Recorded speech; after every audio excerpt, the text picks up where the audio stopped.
Good afternoon, everyone. Happy Saturday and happy Haitian Flag Day. On this Saturday, May 18th, 2024, a new episode of the Right Info Podcast Show is here with your host, Antoine. Just sitting here off the Howard Street Avenue area near Chicago and Evanston. I'm at the Chicago and Evanston border here. Later on today, I'll be attending a Haitian Flag Day celebration at a restaurant owned by a couple of friends of mine that they've been in business for the last 11 years, named Kids and Creole. Just come on, like near the on Howard Street going west. If you do have time, just stop off there, say hello, celebrate Haitian Flag Day today, which was founded on this day in 1803. May 18th, 1803, down in Winnemans, Haiti, where the Haitian flag was created.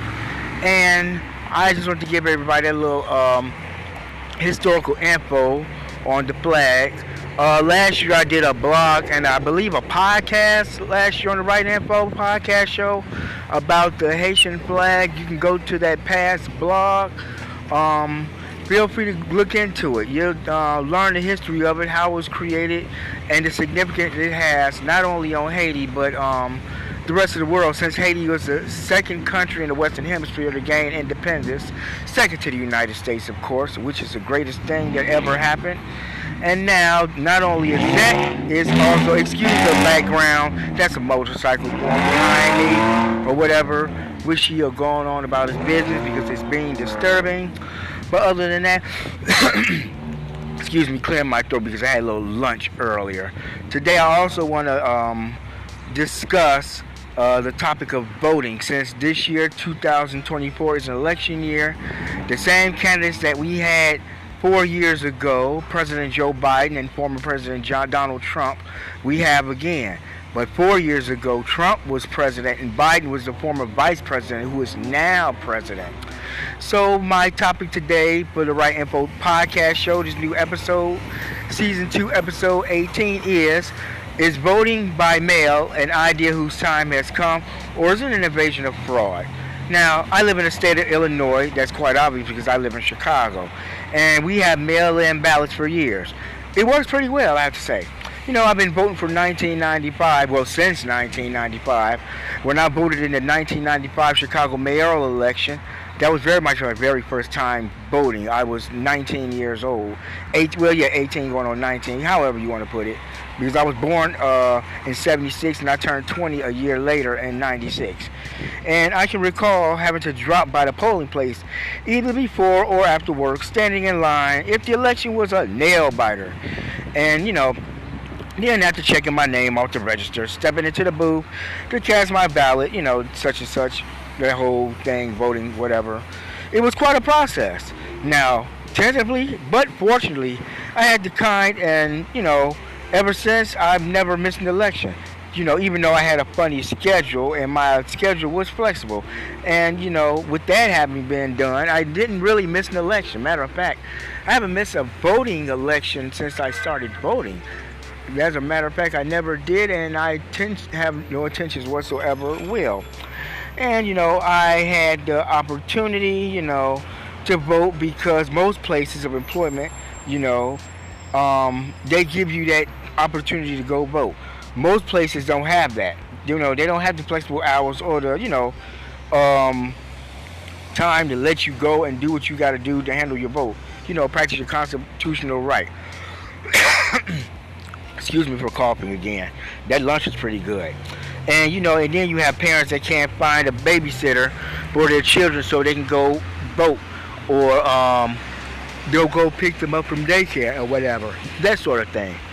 Now, you know, all that has changed, you know, it's you know, a whole lot of things have changed in Washington. Y'all got to excuse the background, you know, I'm sitting outside, like I said. You know, all that happened in Washington. We get a ballot in the mail a couple of weeks ahead of the deadline. And, you know, we have plenty of time to complete. In the past, the voters had to, you know, they had to come up with the cost of the stamp. Believe me, I know. And them stamps, they high as hell. They high as hell then, they was high as hell now. But, you know, that has been eliminated, I have to say. You know, as, you know, our ballot contains, you know, prepared return envelope. That's good because I don't have to buy a stamp. Every envelope I get, if I want to vote, was prepaid like everybody else's. Now there is no fraud in our election, quote unquote. Not from the standpoint of the voters anyway. These claims of rampant fraud in the U.S. elections are basically all lies intended to justify barriers and impediments to high voter turnout.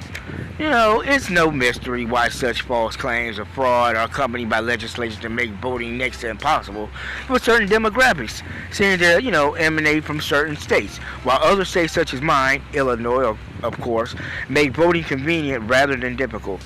Now, mail-in ballots make it possible for convenient for people, there go that damn siren in the background, to participate, More people are voting to get better election results. The only people who object to this sort of thing are those who want to keep the voter suppression, those who don't know what they're doing, those who are not knowledgeable of the situation.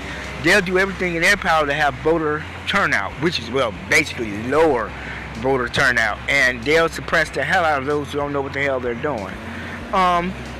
Hey, instead of recognizing the intelligence, the upper class, wealthy and self-made, which they do anyway because they're going to get their votes anyway, they take advantage of those that don't have the knowledge or the expertise of voting, or where to go, what to do, who to vote for, how to vote, or let alone vote, whether it's electronic or hole punching like we used to do back in the day. The hole punching, we had that little situation back in 2000, the hanging Chad shit. Thank God we ain't gotta do that shit no more because everything is electronic now.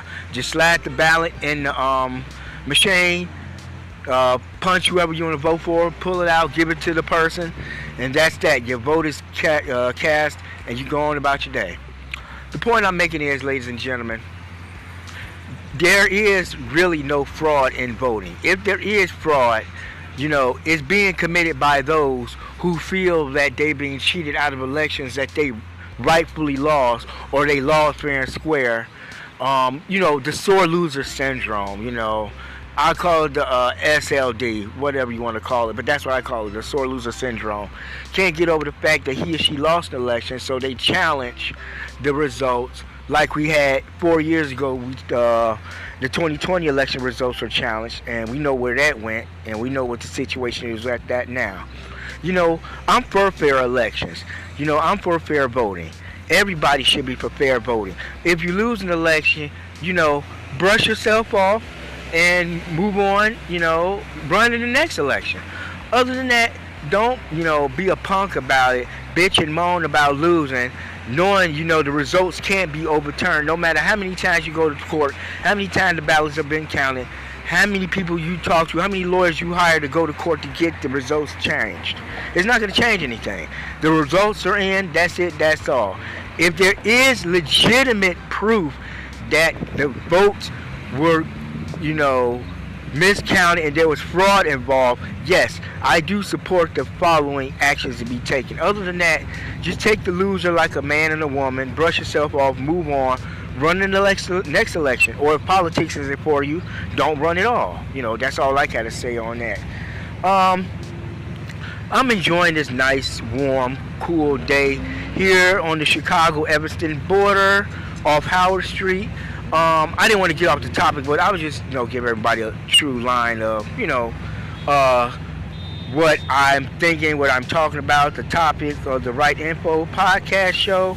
I did a blog on this. You all can go to the Right Info blogs on WordPress and read that I wrote, what I explained, not only on there, but on this podcast, which will be published shortly. So I'm just going to end this podcast topic. This show does positive. Oh, there go that damn horn again. Shit. Come on now. Really? Oh, there go another horn. Oh, here we go. I could have did this in a quiet environment, but I want to sit outside. I didn't want to sit in the house. It's too warm outside, too nice out to be sitting in the house. I wouldn't have done nothing but sit around, watch TV, watch some Tubi, listen to some radio, watch some documentaries on YouTube or whatever, because that's the things I like to do, or read a book, which I brought with me right now, which I'm reading, called The Kaiser's Web by Steve Berry. I'm still reading it. I'm just about done with it, basically. So, With that being said, I'm going to end the Right Info podcast show on a positive note.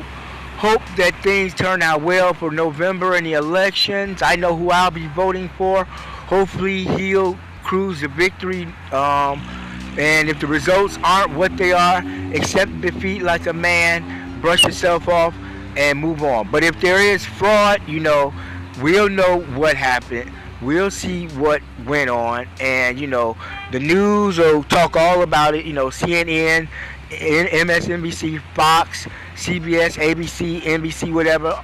All those news channels, they'll talk about it. They'll discuss what went on.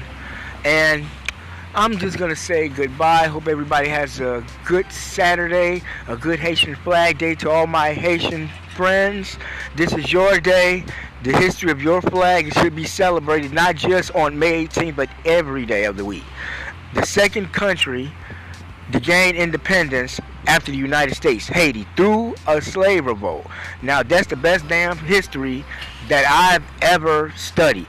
If that ain't some damn good history, I don't know what the hell is. But trust me, it is.